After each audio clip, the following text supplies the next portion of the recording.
Bueno, buenas noches muchachos. Buenas noches. Me presento, mi nombre es Giovanni Cascón. Al igual que ustedes, también soy licenciado en educación física. Pues ustedes realmente ya están en la carrera, ya deberían verse como educadores físicos. Veo algunas caras conocidas, bacano que estén aquí. Los que fueron para el examen, entonces para Sí, claro. Bueno, muchachos, a petición de ustedes, realmente hoy vamos a hablar un poco acerca del entrenamiento de la fuerza y el fitness en cuanto juvenil. Nombre pues que se le dio a esta charla. Ustedes hicieron una encuesta de acuerdo al tipo de charla, del tema de la charla. Quiero que más que una clase, esto sea una charla bastante interactiva, en la que ustedes también participen, pregunten, levanten la mano, den sus propias opiniones. Ustedes tienen unos conocimientos ahora muy fresquitos en cuanto a fisiología, que también pueden dar un gran aporte a eso y bienvenido sea, levantan la mano y podemos armar aquí debate, discusiones académicas, que es lo que deberíamos estar hablando ahorita. ¿Listo? Entonces, ¿qué vamos a hacer ahora? Vamos a hablar un poquito sobre el fitness en cuanto juvenil, un tema fundamental que van a ir viendo ahora, cómo hoy en día este tema se está viendo mucho en las salas de acondicionamiento fitness y más ahora aquí en nuestra región. A nivel nacional vamos a ver un poco también cómo se deben llevar a cabo estos procesos, ya que es un tema muy controversial. Esto realmente se ha debatido mucho su direccionamiento, sobre los métodos, sobre los modelos, cómo debe ser llevado a cabo el proceso de entrenamiento en niños y pues vamos a tratar un poco de abordar, ir desmitificando unos mitos que existen al respecto y que pues muchachos ojalá sea de utilidad, eso les va a servir más adelante cuando empiecen a dar metodología. Muchas cosas de estas no se ven en la universidad, pero que también les va a servir como base. No vamos a profundizar aquí en una charla de un día, es muy amplio todo este tema y pues lo que podamos abordar ojalá pues que les sirva.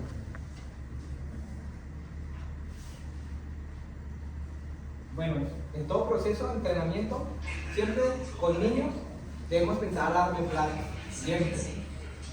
Siempre debemos pensar a largo plazo, llámese para el rendimiento a futuro, llámese para la mejora de la salud, siempre hay que pensar a largo plazo. Y quería comenzar aquí mostrándoles un poco unas consideraciones, una propuesta de estos autores, Jeff Smart y Jürgen Nikolaus, que hablan sobre 3 niveles del entrenamiento en niños, de forma general, no nos vamos a parar mucho aquí.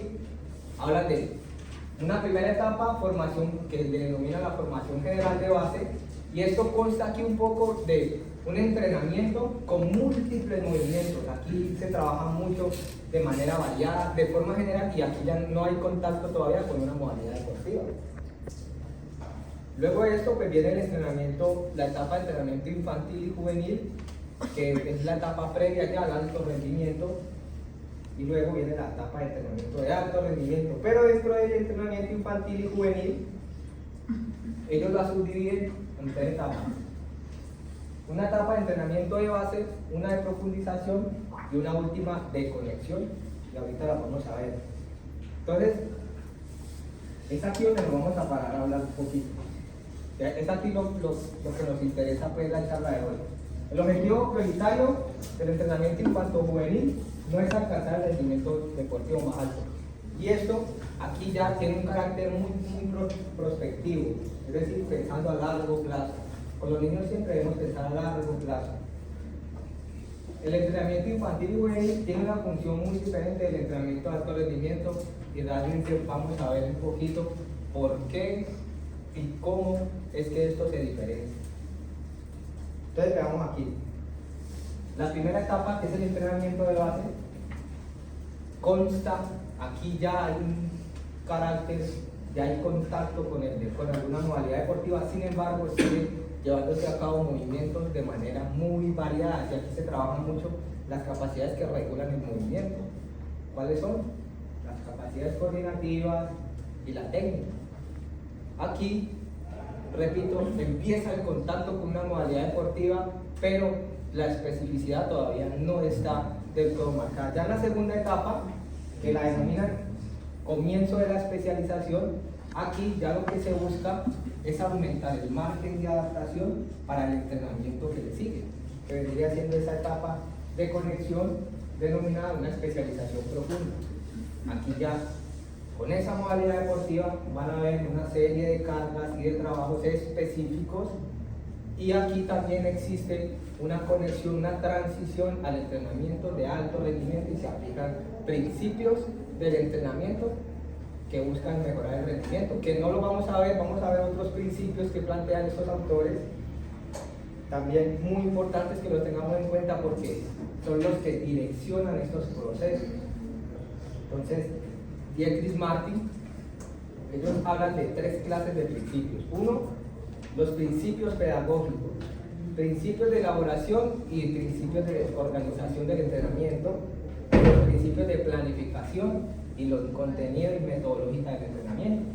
Estos principios son fundamentales, de hecho muchos de ellos van a ver que los que tienen contactos con el entrenamiento en niños, ya sea a nivel de formación en una escuela deportiva, ya sea en el entorno escolar, muchos de ellos los aplicamos, pero no nos damos cuenta que los estamos aplicando.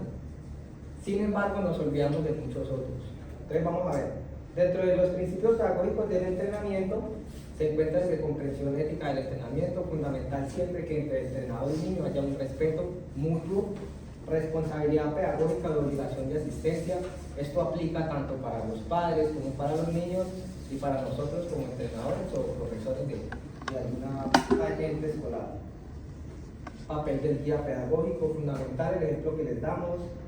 Apoyo al desarrollo integral de la personalidad, mantenimiento y de la protección de la salud. Importantísimo que también vamos a tocar un poquito algunos temas relacionados con la fuerza y la salud, por qué debe trabajarse y qué beneficios trae. Entrenamiento de acuerdo con el desarrollo, promoción de la alegría en el entrenamiento también fundamental, que todos estos procesos tengan una diversidad, que ellos también puedan divertirse para no generar monotonía, reconocimiento del doble esfuerzo y autorresponsabilidad. No lo vamos a abordar todo a profundidad, simplemente para que los conozcan, sepan que hay unos principios que hay que seguir. Están los principios de elaboración y organización del entrenamiento, y dentro de ellos se encuentran el de adecuación del entrenamiento al objetivo. También no vamos a aplicar un objetivo en un niño de 7, 8 años para mejorar su rendimiento cuando no es muy acorde a su edad. Comienzo temprano y oportuno del entrenamiento también. Formación del rendimiento a largo plazo, siempre armonía entre las exigencias de la competición y el entrenamiento. Importante que sepan que aunque la competencia en los niños no sea el objetivo principal, no quiere decir que ellos no compitan. Y muchos de los que están en entrenamientos de formación o en alguna escuela de formación ven que ellos tienen sus competencias, sin embargo no es la prioridad. Y ahora vamos a ver unos objetivos que me gustaría también escucharlos a ustedes, qué opinan al respecto. Eficacia de la acción del entrenamiento, especialización creciente y oportuna. Veíamos 3 etapas: la de base, profundización y de conexión, en la que la especialización se iba haciendo gradualmente, y a lo último la maestría deportiva, que vendría siendo ya el proceso de alto rendimiento. Entrenamiento anual continuo. Siempre debe haber una carga constante para poder generar adaptaciones y pensar a largo plazo. Ya dentro de los principios de planificación del contenido y metodológica del entrenamiento, muy parecidos a los que se aplican en el alto rendimiento, está el aumento progresivo de la sobrecarga, aumento progresivo de las dificultades de aprendizaje, muy relacionados a estos dos, cómo la carga se puede aumentar o la intensidad a partir de una mayor exigencia y complejidad del movimiento. Variedad del desarrollo del entrenamiento, una variedad, aplicar siempre variedad para mitigar mucha monotonía, selección correcta de la secuencia de los contenidos, calidad de realización óptima de los ejercicios importantes, la técnica que ellos manejen, y mucho más cuando hablamos de trabajos de fuerza, unidad entre calidad y cantidad, acentuación y complejidad del rendimiento. Ahora sí, los objetivos. Mariano García Verdugo plantea unos objetivos de desarrollo a largo plazo. Entonces él menciona que como primera instancia debe haber un objetivo de desarrollo multilateral, y lo denomina jugar para aprender. ¿Qué creen ustedes? ¿A qué se refiere él cuando habla de jugar para aprender? ¿Quién se atreve? Que no sean actividades muy técnicas, sino más bien que a través del juego ellos puedan aprender de una manera diferente. Es una buena idea. Por ejemplo, ¿quién más? Pues que por medio del juego los niños experimentan cosas nuevas y adquieren conocimientos. Exactamente. Los niños, precisamente, ellos experimentan una alta necesidad por el movimiento. Y es a partir de allí donde incluso, a partir del juego, se pueden mejorar capacidades. No necesariamente tiene que ser una manera muy técnica de llevar a cabo unas cargas de entrenamiento. Y ustedes pueden ir asociando esto con las etapas que les mencionaba anteriormente. ¿A qué puede pertenecer cada etapa de esas que plantean Dietrich Martin con estos objetivos de desarrollo a largo plazo? Luego de ello viene un objetivo de desarrollo básico en el cual menciona que aquí se debe entrenar para entrenar.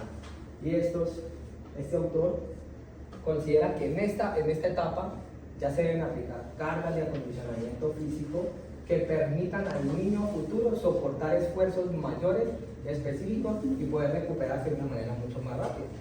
En definitiva, este tipo de cargas no mejoran el rendimiento, pero lo que permite es que ese niño asimile mucha mayor carga específica y también acelere esos procesos de recuperación. Luego, un objetivo de desarrollo específico. ¿A partir de qué edad se puede manejar con cargas? Bueno, esa pregunta es buena y no me quiero adelantar. Ahora vamos a ver, porque es una pregunta que hace mucho. ¿A qué edad el niño debe trabajar? ¿A qué edad el niño debe levantar peso? Y vamos a hablar al respecto. No me quiero adelantar, pero si algo me hace la pregunta ahora de nuevo, ¿listo? Entrenar para mejorar. Objetivo de desarrollo específico. Aquí ya se plantea la utilización de cargas que mejoran el rendimiento, las capacidades de rendimiento, pero con intensidades que se acercan a las que ellos experimentan en competencia. No son las que ellos experimentan en competencia, pero sí se acercan con un volumen de trabajo necesario para poder generar adaptaciones. Y ya en cuanto al objetivo de desarrollo competitivo, que es el entrenar para competir, aquí ya la utilización de cargas son iguales o mayores a las que se experimentan en competencia. Y también se asemeja mucho esa carga psicológica que ellos utilizan en la misma competencia. Entonces aquí ya hay mucha especificidad, por eso ahí ustedes van a ir relacionando, esta etapa está muy acorde con este objetivo que plantea Mariano García Verdugo. Abajo ustedes pueden apreciar el autor, el libro donde he sacado esta información, y ustedes incluso pueden ir a profundizar y van a ver o van a mirar la veracidad pues, de lo que se está hablando. Luego un objetivo regenerativo que habla de entrenar para recuperar. Aquí simplemente se utilizan cargas con el objetivo de acelerar procesos de recuperación. Ahora sí, en cuanto a las pautas del entrenamiento en fuerza con niños, autores muy referentes como Eugenio Fierro, Abel y Feigenbaum, ellos plantean unos principios que le denominan un acrónimo de PROCESS, en el cual plantean que debe haber una progresión. Mire que es muy parecido a los principios que también denominaban Dietrich Martin. El entrenamiento debe ser progresivo, debe haber una progresión de la carga, tiene que ser regular, constante para poder generar adaptación. Igual que haya una sobrecarga mínima que permita la adaptación, que sea creativo, divertido, fundamental en los niños. Por eso se diferencia tanto el trabajo en niños que en nosotros los adultos, porque para nosotros el ir a un gimnasio a aplicar 4 series de sentadilla, realmente esto no es bien visto para los niños, no va a ser divertido. Socializado, el niño necesita socializar con sus compañeros.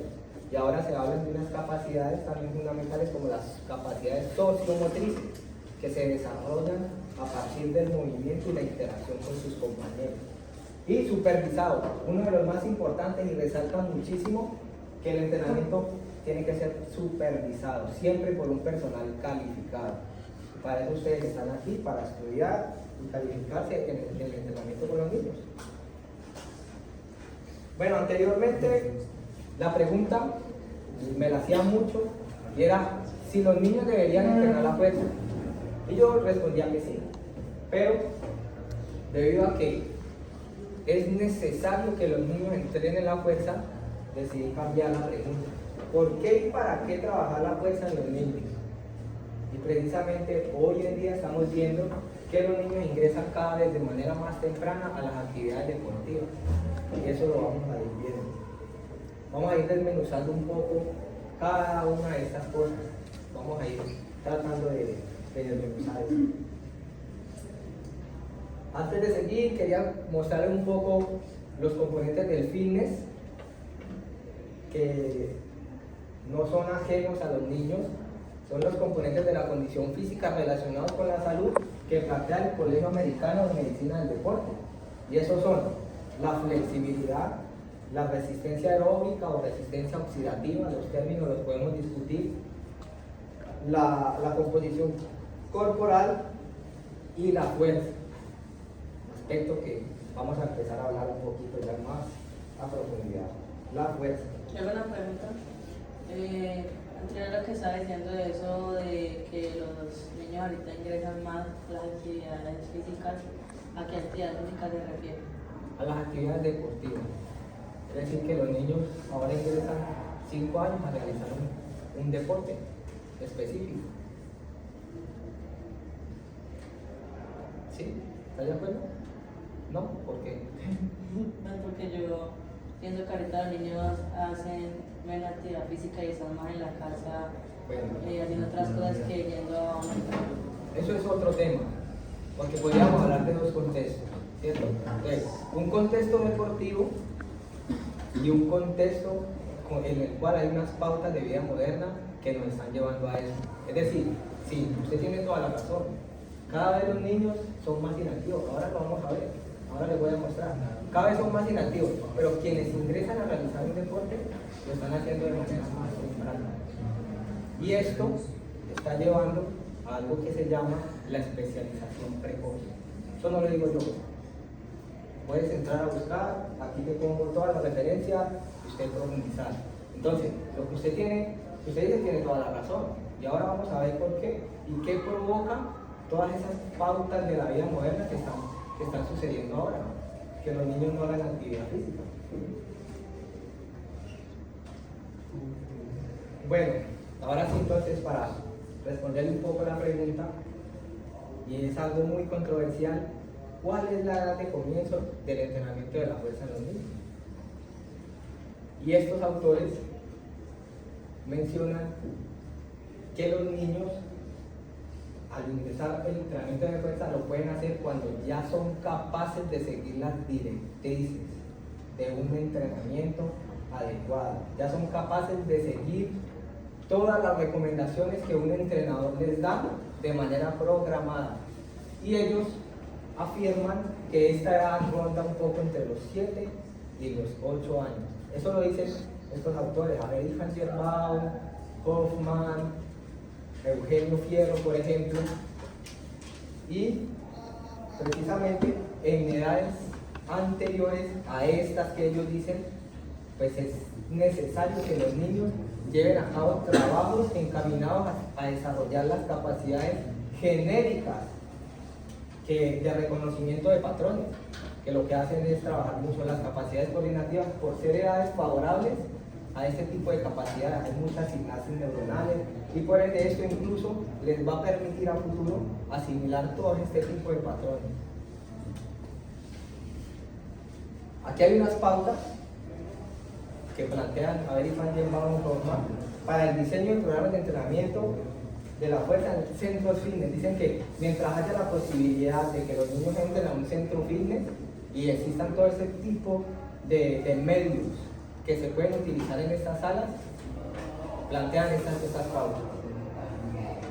Proporcionar supervisión e instrucción adecuada. Incluso vamos a ver que todas estas pautas aplican para todo tipo de población, no solamente en los niños, sino también en adulto mayor, atletas. Asegurar que el ambiente de realización sea seguro y esté libre de peligro. Comenzar cada sesión con un calentamiento, siempre. Entrenar de 2 a 3 veces en días no consecutivos. Estamos hablando del entrenamiento de la fuerza. realizar de 8 a 10 ejercicios en todas las zonas del cuerpo, zona inferior, superior, zona media, aumentar de forma gradual la resistencia a medida que aumenta la fuerza, muy relacionado con los principios, el principio de la sobrecarga. Proporcionar la asistencia apropiada cuando sea necesaria, siempre. Centrarse en la técnica correcta del ejercicio en vez de la cantidad de peso. Aquí es fundamental la técnica, siempre, antes que empezar a levantar altas cargas. Mantener el programa renovado y desafiante mediante la variación sistemática del entrenamiento. Y aquí hay un punto fundamental que tocan estos autores, al cual hay que hacerle un análisis profundo. Ellos dicen que es viable que los niños lleven a cabo entrenamientos de fuerza en máquinas. Eso lo dicen ellos. Pero aquí ya juega un papel importante la capacidad crítica de nosotros y preguntarnos, bueno, ¿realmente en Colombia las máquinas que hay son realmente ergonómicas para los niños? Si ni siquiera muchas de ellas son seguras para los adultos. Entonces aquí ya entra en juego algo muy personal, realmente, de acuerdo a la experiencia que tengo, la experiencia lectora, que es mucho más viable y útil utilizar espacios que propicien el desarrollo de habilidades motrices, pero que generen un grado de tensión muscular, como por ejemplo, saltar, lanzar, trepar, que requieren de altos grados de fuerza y son mucho más seguros para los niños.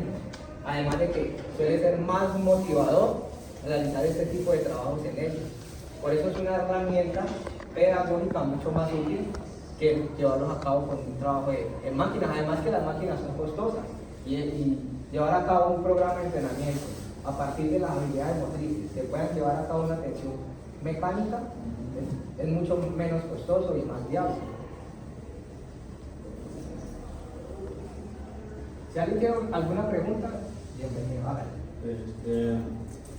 El principio de sobrecarga progresiva quizás no está muy presente en los niños porque en esas edades de 7 8 años el cuerpo hormonalmente no está desarrollado, quizás no haya esa ganancia de fuerza, más que todo creo que ese entrenamiento sería más para mejorar la técnica, ¿sí? Para que se automaticen todos esos patrones de movimiento, pero más como ganancia de fuerza no va a estar presente debido a eso, principalmente hormonalmente los varones en esa edad no tienen la testosterona pues, desarrollada y demás. Sería más bien para pues, inculcar el deporte, la técnica, demás, bueno, no tanto como la ganancia de fuerza.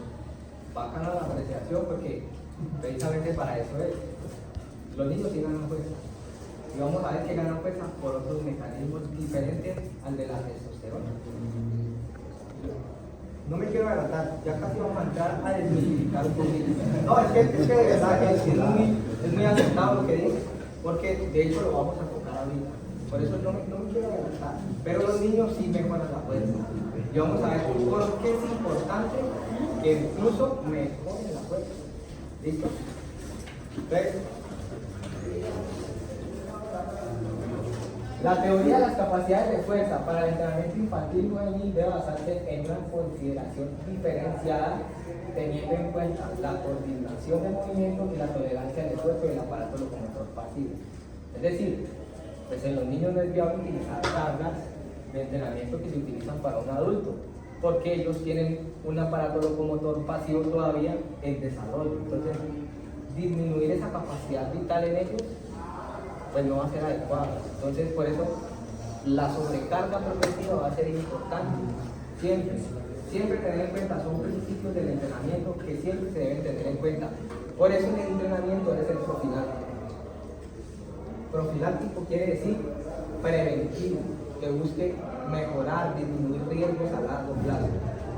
Y precisamente es aquí donde entra una propuesta muy interesante planteada por Dietrich Martin, es acerca del entrenamiento funcional. Ellos de hecho dicen que el entrenamiento del niño debe ser realizado hacia dos vertientes. Una, hacia la mejora de la fuerza rápida, por la gran favorabilidad que tienen para el desarrollo de esta capacidad. Son fases sensibles en las cuales el sistema nervioso está casi completamente desarrollado y por eso asimilan ese tipo de trabajos de manera muy receptiva. Y el otro, el entrenamiento funcional, por todos los beneficios que conlleva, debido a que es a su vez profiláctico, lo que les mencionaba, profiláctico contra la postura de los niños, también fundamental la postura, lo vamos a ver, al mismo tiempo que provoca un fortalecimiento general de los músculos. Y si más adelante se está pensando en el entrenamiento de rendimiento, pues va a ser necesario que se apliquen este tipo de cargas. Es decir, que el entrenamiento de la fuerza lo que hace es mejorar la musculatura de estabilización y sostén, y esto va a disminuir desequilibrios musculares a futuro. Eso también es un beneficio que provee el entrenamiento funcional, por ejemplo, cosa que no lo hacen las máquinas o otro tipo de entrenamiento de fuerza más analítico como lo realizamos nosotros, porque aquí no van a intervenir unos grupos musculares fundamentales que son los estabilizadores de las diferentes articulaciones. Entonces, una pregunta para todos: ¿hay fisioterapeutas acá? ¿O que estén vinculados con esta rama? ¿Ninguno? ¿Entrenadores? ¿Tampoco?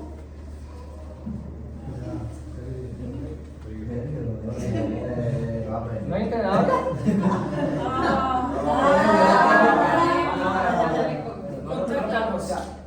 Entrenador de confianza. Solamente una pregunta para el que la quiera responder. ¿Cuál es el músculo o los músculos estabilizadores de la articulación del hombro? Es el manguito rotador. Exacto. ¿Cuáles son los músculos del manguito rotador?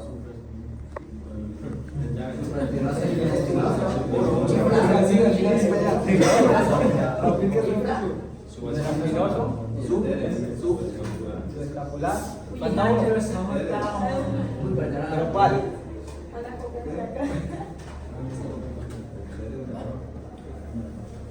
Usted es menor por redondo, me faltan. Eso es bueno que lo socialicen así, porque realmente así aprende uno, intercambiando. Mire que cada uno fue complementando la idea. Entonces, retomo la idea: el entrenamiento funcional permite que este tipo de músculos que no son entrenados, generalmente nunca en un gimnasio usted no ve a alguien, vamos a trabajar el infraespinoso o vamos a trabajar el supraespinoso, el subescapular, nunca se ve. Por eso se ven tantas lesiones. Por eso se ven tantas lesiones realmente en los gimnasios, a nivel del hombro, a nivel de la rodilla, de la columna. Y esto es lo que el ejercicio funcional provee. Y no solamente somos nosotros los que nos beneficiamos de eso, los niños aún más, del entrenamiento funcional, por lo que permite la variedad, permite la diversión. Entonces, miren que es fundamental esta estrategia, que realmente la muestro porque me gusta mucho.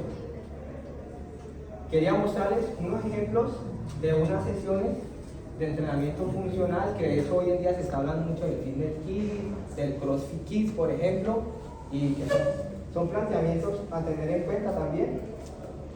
Vamos a ver este. I got my head out the sunroof, I'm not zero 52.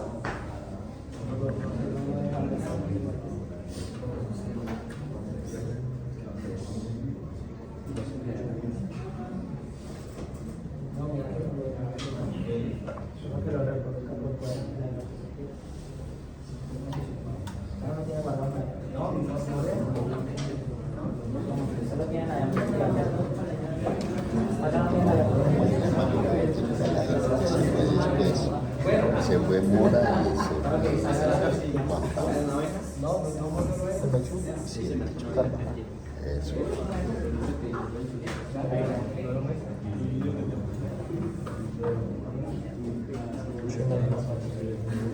Bueno, no vamos a ver el video, no sé por qué, no me llama la atención.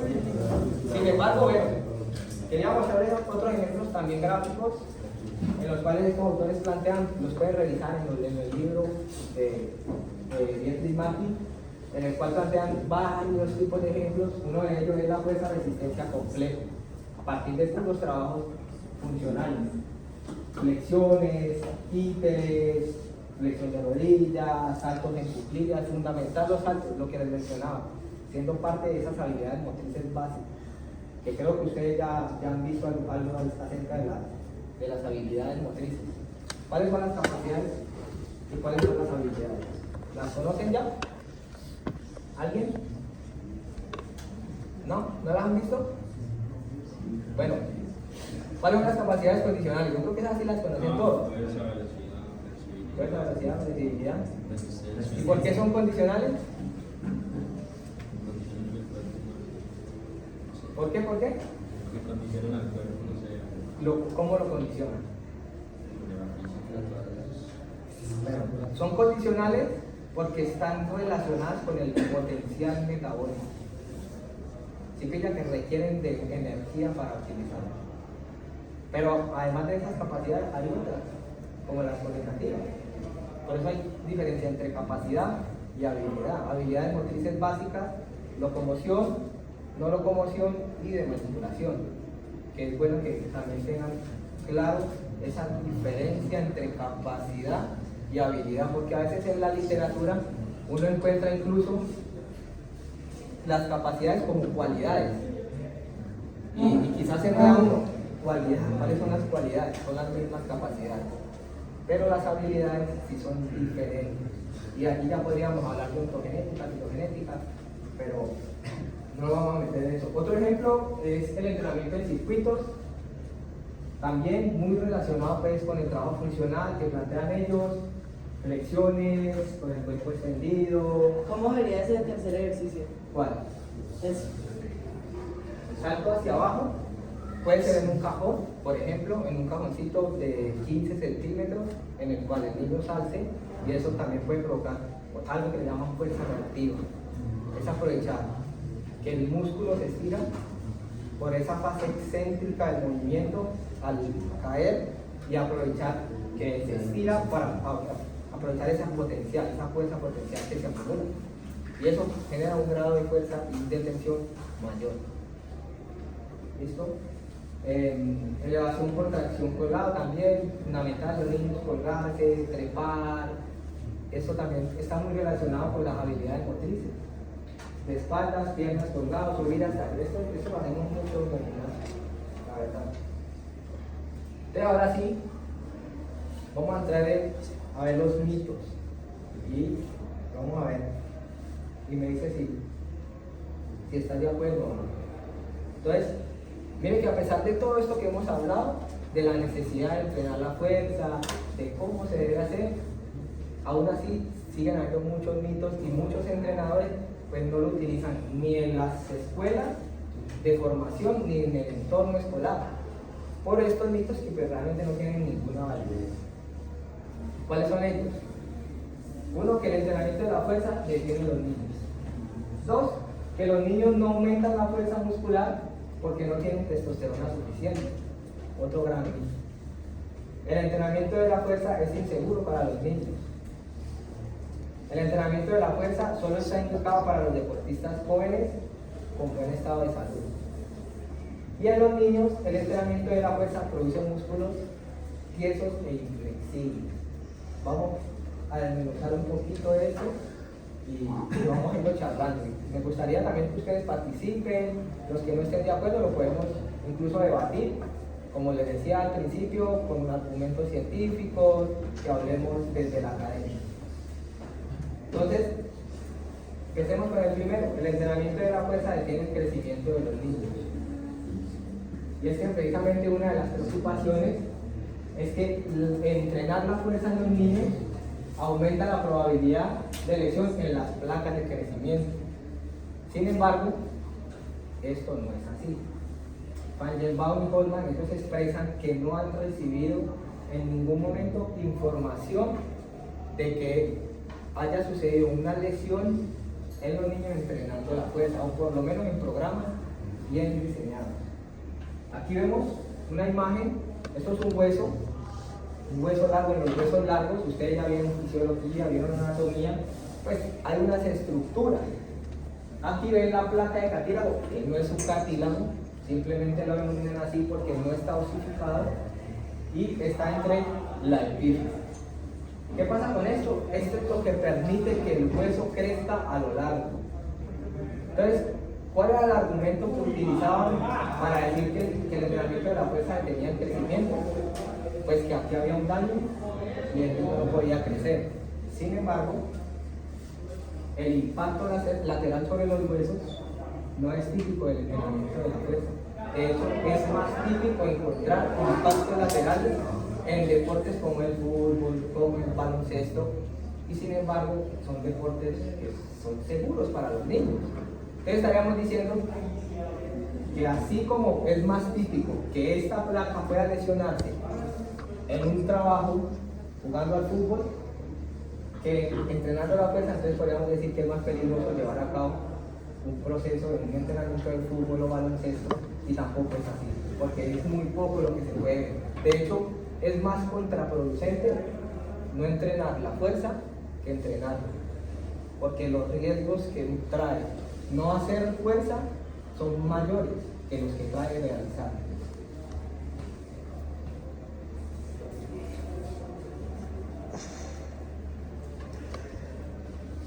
Ahora sí, otro de los mitos: los niños no aumentan la fuerza porque no tienen testosterona suficiente. ¿Cuál es su nombre? Juan David lo dijo.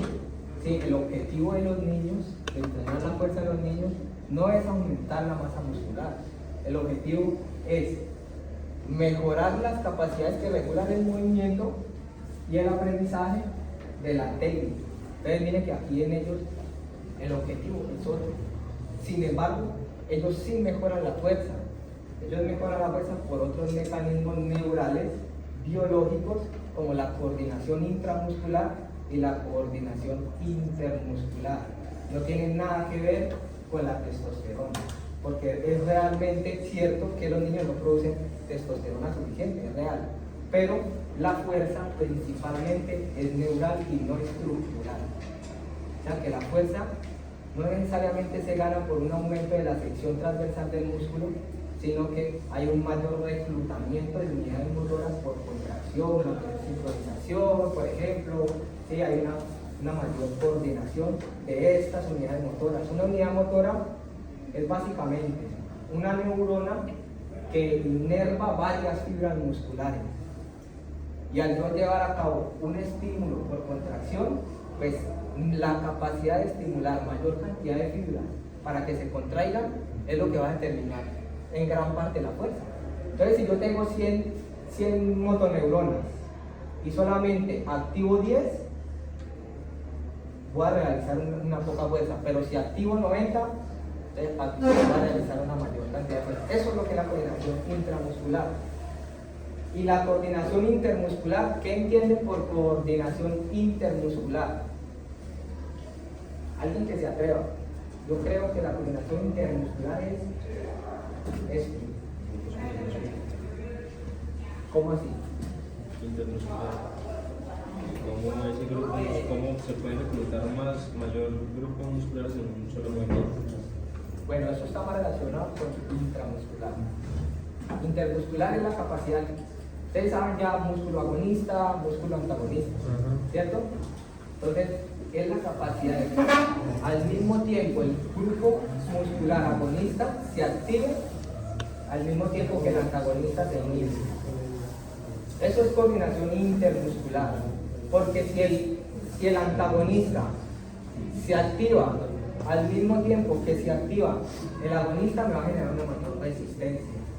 Entonces miren que incluso esto también por allí se mejora la fuerza. ¿Quién no ha experimentado en un gimnasio cuando está empezando a hacer barco plano y por ejemplo la barra le tiembla? Solo la barra, y a la semana o a las 2 semanas ya la barra ya no es nada. Eso ya no es nada, porque ya hay una coordinación intermuscular, es decir, entre músculo y músculo, entre músculo agonista y músculo antagonista. Un ejemplo con el bíceps: levantar una mancuerna y mientras mi músculo antagonista, que sería el tríceps, se inhibe, voy a poder levantar mucha más carga. Y aquí vienen otros términos también que denominan, por ejemplo, hay algunas series que se realizan de grupo agonista-antagonista, y eso se llama inhibición recíproca, que mientras yo activo un músculo, el antagonista se inhibe y se recupera mucho más rápido para llevar a cabo otra serie. Pues como un ejemplo para que lo entiendan. De hecho, estos autores también han expresado un poco encontrar en algunas investigaciones mejoras en la masa muscular. Y no lo creen, pero porque son programas que están bien diseñados.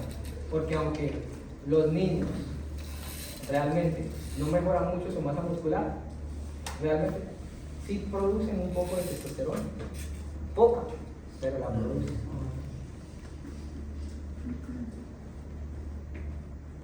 El entrenamiento de la fuerza es inseguro para los niños. Este también es otro de los grandes mitos más escuchados. Por eso aquí es donde se tiene que tener en cuenta mucho todas esas consideraciones previas que hemos hablado. Muchas lesiones producidas durante el entrenamiento de la fuerza se deben a deficiencias en la enseñanza o la falta de supervisión por parte de profesionales cualificados. La supervisión es uno de los aspectos fundamentales que les mencionaba al principio cuando hablábamos del acrónimo PROCESS, que tiene que haber una supervisión fundamental. ¿Y por qué nadie se alarma al ver un niño cargar una mochila con peso? Y cuando cargan un peso en un gimnasio, todo el mundo se asusta. Cuando esto incluso suele ser mucho más lesivo por las posturas provocadas. Y es que parece ser que existe un miedo enorme al contexto. Es el contexto el que nos está provocando miedo. Y parece ser que el miedo es a que el niño cargue peso en un contexto deportivo. Cuando en el contexto deportivo es cuando se hace bien supervisado y diseñado, pues va a existir una sobrecarga progresiva y se va a enfatizar en que la técnica sea adecuada. Mientras que esto no ocurre cuando el niño carga una mochila pesada. Y por eso también es importante esto, como a veces el contexto y más que todos los padres que son los que le tienen miedo a que los niños hagan fuerza. Y aquí juega un rol fundamental que ustedes como entrenadores, como profesores, como licenciados tengan la capacidad de poder argumentarle a un padre, bueno, ¿por qué sí tiene que entrenar fuerza a su niño? Y nosotros lo vivimos como entrenadores. Los padres siempre están ahí metiéndose, vean por qué están haciendo esto y vean por qué cargan peso, para qué cargan peso si están muy chiquitos, cuando precisamente por eso se debe hacer la sobrecarga progresiva.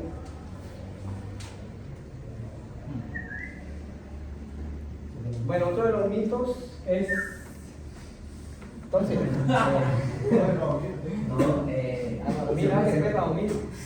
¿Se puede recomendar algún tipo de proteína o creatina en esas edades? O a partir cuando ya se va a tener un sistema adaptativo. Digamos que el niño trabaje de cierta edad, de los 12 años, 10 años. No sé si ese está como mito, pero pues no sé si... Yo le entiendo la pregunta. De hecho, también otro de los mitos que se habla es que el niño no debe suplementarse. Es cierto que la proteína no lo que iones. Realmente la proteína es para todos. Cuando nosotros hablamos de proteína whey o la proteína aislada de suero de leche, pues realmente es un producto, es un alimento, porque se extrae del suero de la leche, simplemente te lo venden ahí. ¿Cuál es el problema con esto y por qué no estoy de acuerdo? Yo no estoy de acuerdo. Porque un niño primero se debe adecuar a una buena alimentación. Y cuando usted comienza con estas edades tempranas a recomendar suplementos, entonces muchas veces por cultura, nosotros en nuestra cultura dejamos la alimentación a un lado. Entonces es preferible que el niño a partir de una buena alimentación se acostumbre a consumir los requerimientos necesarios y no a partir de proteína. Eso ya vendría haciendo en casos especiales, cuando uno ya entra a evaluar qué tipo de deporte, qué tipo de actividad estás haciendo al día, cuántas calorías estás consumiendo y si se entra a evaluar si es necesario consumir ciertos suplementos.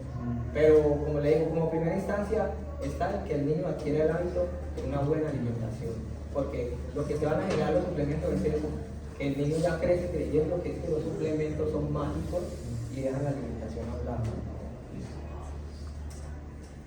El entrenamiento de fuerza solo está indicado para los deportistas jóvenes con buen estado de salud.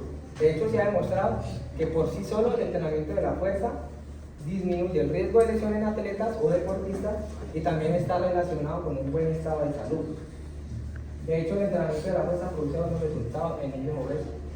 La obesidad realmente es una condición multisistémica que ni siquiera hoy en día está definida. Por eso es considerada hoy una patología, porque en ella vienen en sí una serie de afecciones más: hipertensión, diabetes, dislipidemia, esteatopatitis no alcoholizada y una cantidad de enfermedades crónicas degenerativas no transmisibles que conllevan la obesidad.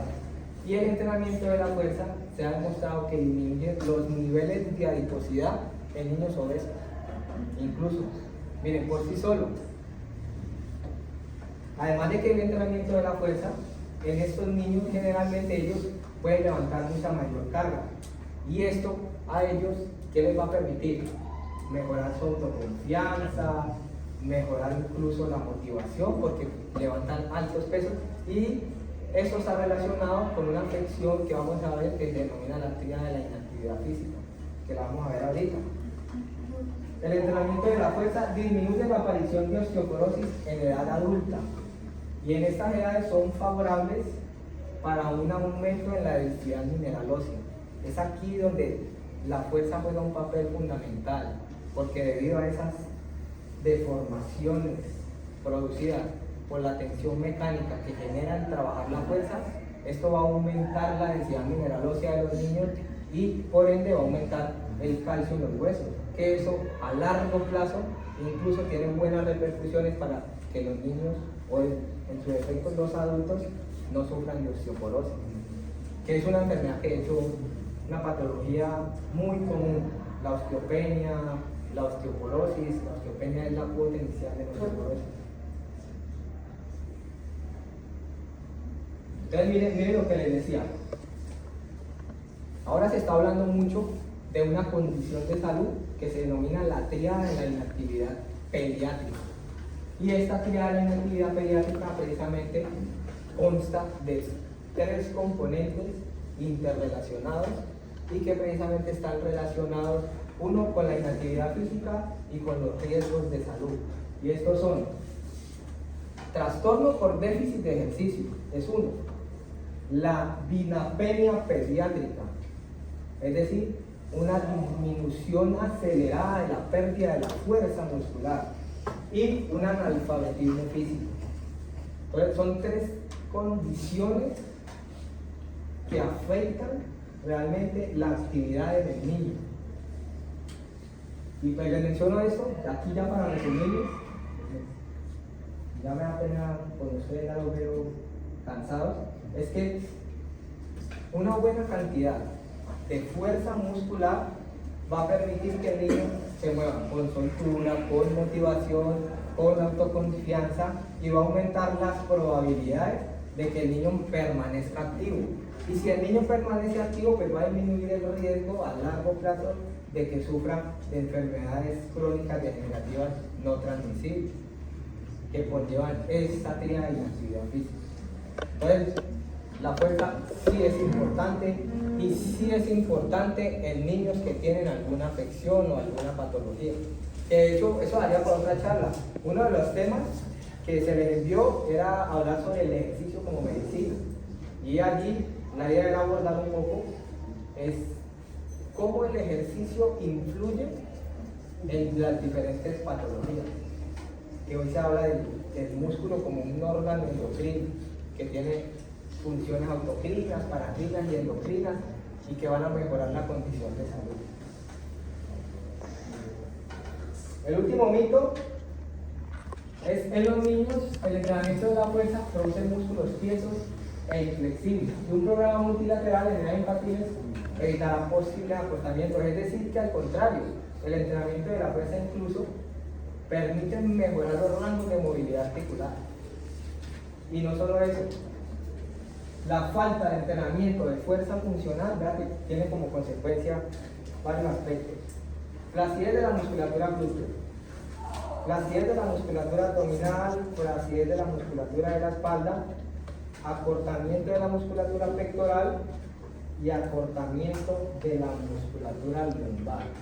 Y es que en los niños es muy común algunas alteraciones y afecciones musculoesqueléticas que están relacionadas con las posturas. Y esto precisamente es debido a ese entorno social y esas pautas de vida moderna que se están viendo hoy en día y que están provocando desequilibrios musculares. Y miren acá, pues existen unos músculos denominados músculos tónicos y otros denominados músculos fásicos. ¿Y qué quiere decir esto? Que los músculos tónicos tienen una tendencia a acortarse y los músculos fásicos a alargarse o debilitarse. Por ende, vemos muchas personas y niños con posiciones cifóticas, con protracciones escapulares, producto de acortamientos del pectoral, que es uno de los músculos tónicos, y debilitamiento de romboideros, paraspinales y los músculos de la espalda, que provocan esas posturas jorobadas. Incluso en los gimnasios se ven mucho en los grandes, que solamente trabajamos motores primarios, pectoral, solo pectoral, y no se trabajan estos grupos musculares, romboideos, que son, con el tiempo se van debilitando. ¿Preguntas ahí? Ya vamos a acabar. ¿Nadie? Bueno, aquí para mostrarles así, de manera resumida, algunas tendencias fitness que se están viendo hoy en día en Colombia y que pues es fundamental para ustedes, para nosotros. Como en los últimos 5 años, los programas de ejercicio para niños y adolescentes han ido aumentando en nuestro país, año tras año.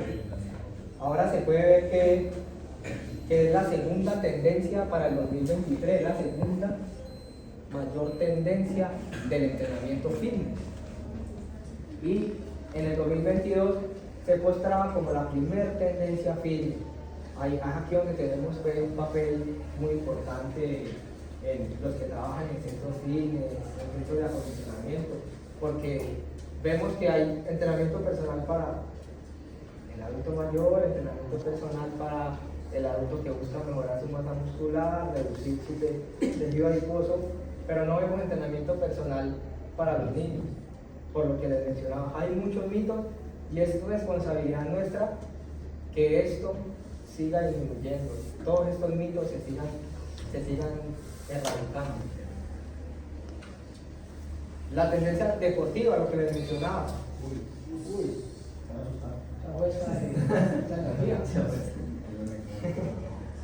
Vamos a decir. Bueno.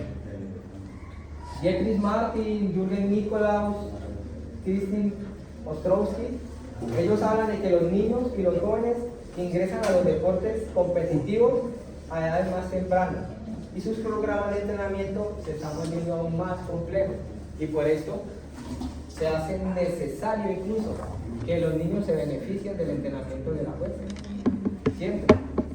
Miren que es una realidad. Los niños cada vez se están especializando de manera mucho más temprana. Por eso debe de nosotros estudiar, capacitarnos, especializarnos para poder llevar a cabo buenos procesos.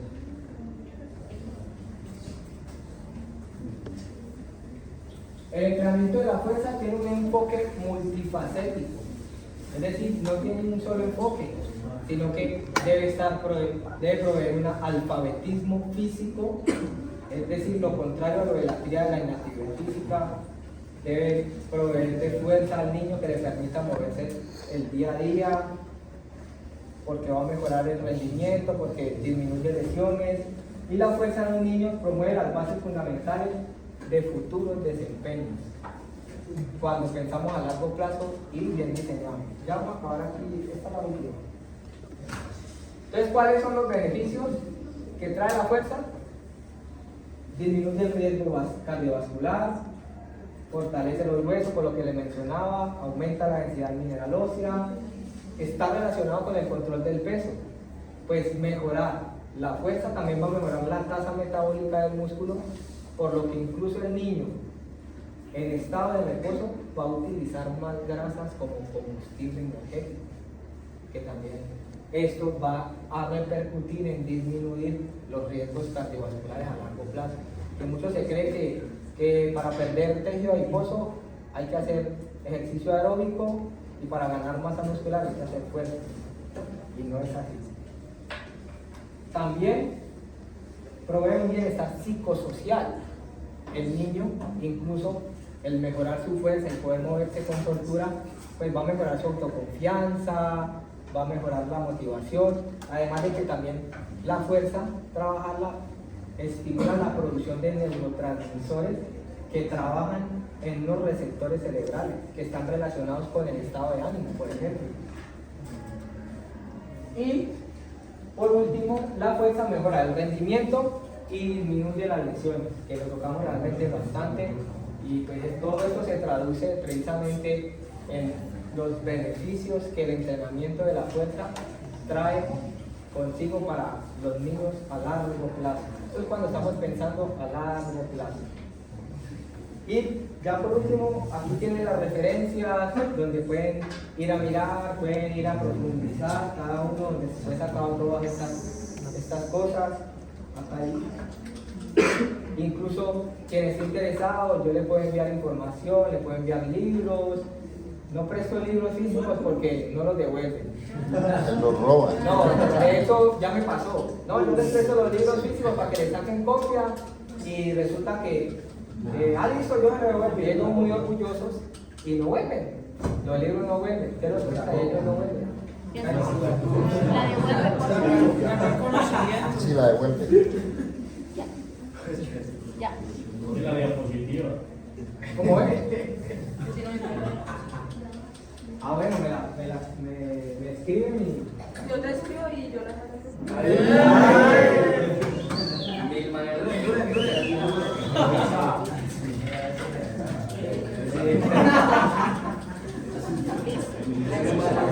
Giovanni, una preguntita. Hey, muchachos, para que pregunten. ¿Cuál es la idea suya en torno a que los niños se especialicen a muy temprana edad? ¿Cuál es la idea mía? Sí, lo que usted piensa en relación a eso. Ejemplo, que un niño entre a hacer un deporte específicamente a muy temprana edad. Bueno, para eso realmente hay muchas consideraciones y muchas propuestas de diferentes autores que a mí me gustan mucho. Por ejemplo, Domingo Blázquez plantea también unas pautas, el cual mencionan que el niño debe ser multideportivo.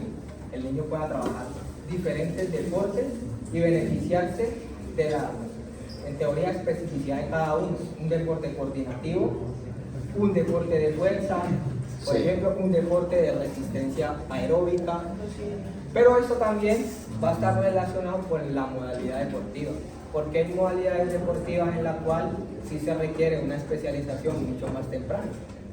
¿Por qué? Porque hay algunas modalidades deportivas que requieren de un alto componente coordinativo y que esas edades tempranas de los niños es muy favorable porque se encuentran en una fase muy sensible. David Murcia, por ejemplo, es colombiano, él plantea una propuesta que es buena hasta cierto punto, porque aquí ya entra uno a hacer algunas críticas. Sí. ¿Sí? Y él dice que los niños deben ser multideportistas, poder beneficiarse de todos estos deportes. Creería yo, en mi experiencia personal, yo diría que hasta cierta edad el niño puede beneficiarse de todos estos deportes y luego de esto especializarse en una modalidad deportiva, porque si el niño se queda en todos los deportes, entonces cuando va a querer dedicarse a un deporte no va a ser bueno, no va a ser bueno para él, ¿cierto? Más o menos es eso. ¿Otra pregunta? ¿Nada? Pregunta.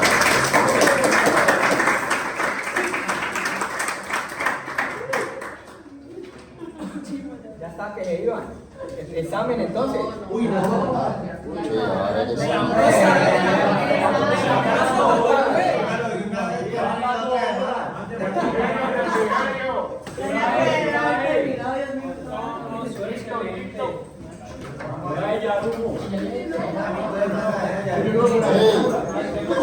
El examen se hace el próximo martes. Sí.